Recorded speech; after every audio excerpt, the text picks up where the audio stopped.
अंग्रेजों के जमाने के कानून को बदलकर देश का अपना कानून आया, भारतीय न्याय संहिता, वो लागू हुआ। लेकिन उसके कुछ प्रावधानों को लेकर के जो ट्रक ड्राइवर्स हैं या फिर जो कमर्शियल ड्राइवर्स हैं वो विरोध कर रहे हैं, क्योंकि हिट एंड रन मामले में इस कानून में प्राविधान है कि 10 साल तक की सजा और 7 लाख रुपए का जुर्माना हो सकता है। इसको लेकर के मैं आपको तस्वीरें दिखाऊं तो जंतर मंतर की तस्वीरें हैं।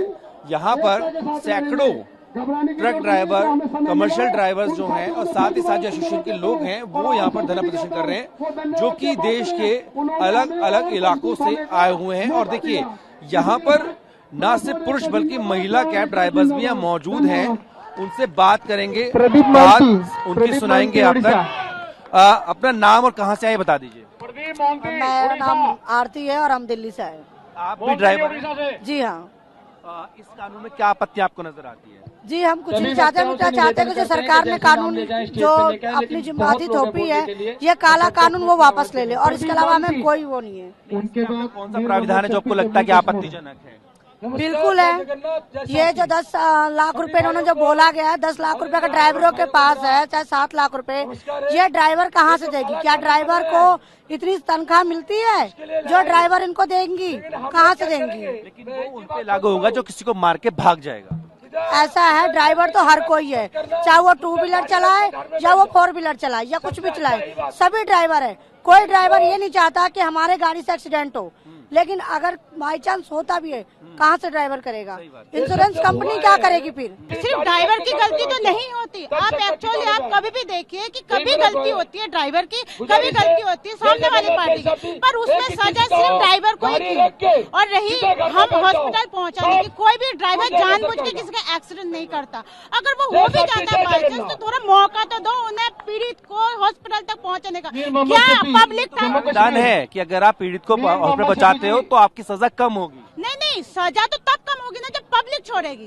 जब पब्लिक ही नहीं छोड़ेगी, मैं लाश बनने के बाद थोड़ी ले जाऊंगी मैं पीड़ित को। बताइए आप मुझे एक बात। आपत्ति तो सारे ड्राइवर का है, जब मेरे साथ दुर्घटना होगा तो मेरे साथ भी आपत्ति होगा। लेकिन उन पे लागू होगा जो मार के भाग जाएगा, जो मार के भाग जाएगा ड्राइवर, उन पे लागू होगा। अगर सर हम भागेंगे नहीं तो हमें पब्लिक मार देगा, अगर हमें जान से मार देगा तो मुझे कौन बचाएगा? आप बताइए।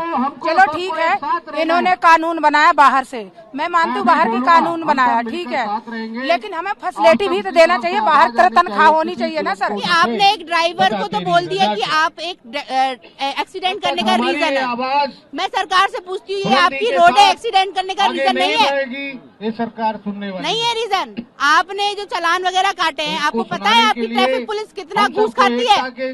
सूत्र में बंधना आपको मालूम है? विषयों को मिक्स करेंगे तो कैसे हल निकलेगा? कहने का मतलब मेरा ये है कि सिर्फ एक्सीडेंट के लिए ड्राइवर ही क्यों जिम्मेदार? आपकी रोड जिम्मेदार नहीं? तमाम आप देखिए यहाँ महिला ड्राइवर जो हैं वो बैठी हुई हैं और ये दिल्ली एनसीआर से आई हुई ड्राइवर हैं और यहाँ पर यही मांग कर रही हैं कि इन कानूनों को वापस लिया जाए और उसी की मांग यहाँ पर की जा रही है। और देश के अलग अलग इलाकों से आए हैं।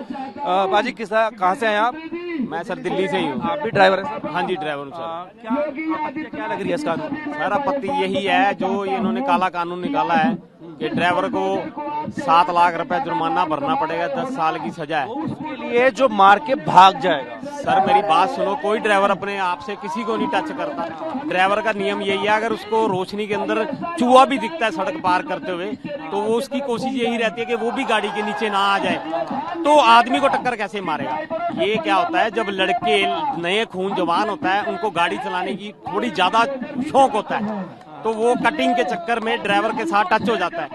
तो अभी ये केस हुआ जो यहाँ पे ये सुभाष नगर के पास में 56 के ड्राइवर थे सरदार जी, उनका लड़का उनका भतीजा उनके साथ में थे।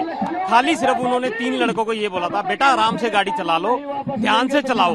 बस अगली लाइट पे जाकर उनको रोका, उनसे मारपीट करी और उसी टाइम उन्हें मार दिया गया। वो शहीद हो गए, मर गए।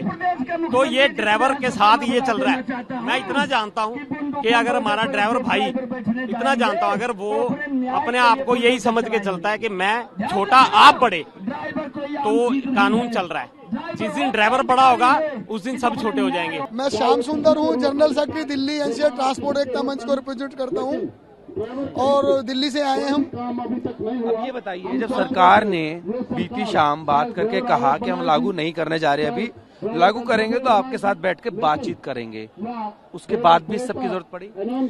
सरकार के नुमाइंदों ने क्या नया कुछ कहा? वो जो कानून है वो 1 अप्रैल 2024 से लागू होने वाला है, तो उसमें कुछ नया नहीं कहा। और बातचीत क्या करेंगे? बातचीत तो हमेशा होती है, अगर सरकार चाहती है हमारा हित हो तो कल ये घोषणा करती कि हम ये कानून रद्द करेंगे। अगर वो रद्द करने की घोषणा करते तो हम आज यहाँ आने की नौबत नहीं आती। रद्द किया जाए। सबसे बड़ा आपका मुद्दा ये है कि जो ड्राइवर है उसकी सुरक्षा का मुद्दा है ना? बिल्कुल, उस पे हाथ न उठाए। बिल्कुल तो बिल्कुल आप उसकी सुरक्षा की मांग करिए। हाँ, सुरक्षा की मांग कर रहे हैं। अगर सरकार चाहती है कि ये कानून लागू हो तो इसके एवज में हम ये चाहते हैं कि अगर इसके एवज में हम ये चाहते हैं, अगर ड्राइवर उस आदमी को पीड़ित आदमी को सहायता देगा, पुलिस को इन्फॉर्म करेगा, तो कोई पब्लिक का आदमी उसे ना मारे। अगर मारे तो वही एक्ट में उस पब्लिक के आदमी के खिलाफ भी मुकदमा दर्ज हो। एकदम जायज बात है, और कानूनन किसी को भी अपने हाथ में कानून का है ही नहीं। हम कानून का समर्थन करते हैं, बशर्ते सरकार ड्राइवर की सुरक्षा की गारंटी भी दे।